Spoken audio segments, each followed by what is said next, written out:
I started out by making my basic bodice sloper that I drafted from scratch. I then traced off to the waistline and drafted princess seams, as they are easy for me to work with rather than putting multiple darts into the bodice. I wasn't sure on the shape of the neckline, so I knew I'd probably have to make some mock-ups to figure out exactly what I wanted. I ended up only having to make 2 mock-ups as the fitting went well, and I easily found the neckline that I wanted. After working with the working pattern, I made the final pattern. You can see that it has seam allowance added to it and is ready to use. The working pattern was just to make adjustments and basically to work with me as I got the fitting correct. Once I made the final pattern, the fun part began. I wanted to recap the fabrics that I'm using for this ball gown dress. I used muslin in the mock-ups, but I'm going to use it again in the dress. I'm also going to interline the muslin with silk organza to give it more structure and more body. I'm using lavender Duchess satin as a fashion fabric for my ball gown dress. This time I'm going to interline it with cotton flannel. Cotton flannel is used widely in wedding dresses and helps give the seams a little more of a round, elegant look. Once again, it'll help me build body and structure for my dress. I'm going to drape the purple silk chiffon over the Duchess satin. Of course, I'm going to line the ball gown dress with silky charmeuse satin once it's all said and done. I like to baste my fabric together by hand stitching. I want to point out that silk organza is not the same as polyester organza. Silk organza is a lot more expensive and it has a lot more body than polyester organza does. I can't stress enough how important it is to press the seams and to clip the curves of the bodice. Since this is a strapless dress, I need to put structure in it, and I'm going to do that with boning. I'm using spiral steel boning and flat steel boning. Spiral steel will help go along the bust curves while the flat steel go along the straight seams of the bodice. I made the boning channels out of muslin and stitched them onto each seam line of the bodice. I had to make sure that they were really straight.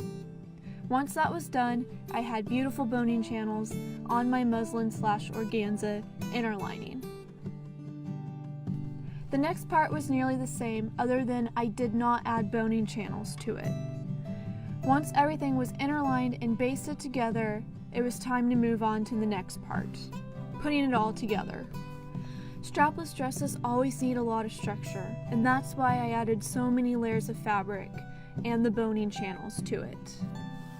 These elements need to be included because we don't want the user trying to pull up on the neckline in case it starts to fall down. I decided to use circle skirts for the skirt part of the dress. It's really full and it's going to have a lot of ease over the petticoats. I wanted to show the dress before I moved on to draping the dark purple chiffon over it. I really like how it's turning out, and even though the Duchess satin is a little heavy and it's collapsing the petticoats, I think it is working very well. Silk chiffon is one of my favorite fabrics to work with. It's flowy, it's elegant, and it's sheer. All elements I wanted to incorporate into my ball gown dress. I think French seam is too bulky for silk chiffon, so instead I used a tiny zigzag stitch along my stitching line. I then trimmed back to the zigzag stitches. The skirt part was just a very long rectangle of silk chiffon, all gathered down into a 31-inch waistline. I first thought that I would pleat the chiffon over the Duchess satin, but after a while I thought the pleats looked a little too uniform, and I really liked the gathering look, as it was not as symmetrical and was a little more organic looking, in my opinion. I thought the best way to figure out the pattern for the sleeves was just draping. So I took a piece of polyester chiffon I had laying around my sewing room, draped it on the dress form, and figured out how I wanted the sleeve to be. I decided it would be best to use a hand-rolled hem for the sleeves. I didn't want it to look bulky, and what I really like about this stitch is that it's basically invisible. Even though it took a long time, the result was worth it. I basted the sleeves to the bodice to get it exactly how I wanted to be. Once that was done, I deemed the construction process done.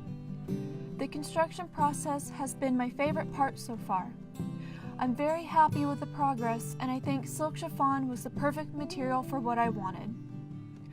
In my next video, I'll focus on the metallic gold embellishments I'll be designing and the Swarovski crystals I'll be adding to it. Thanks for watching, and I'll see you all in the final video.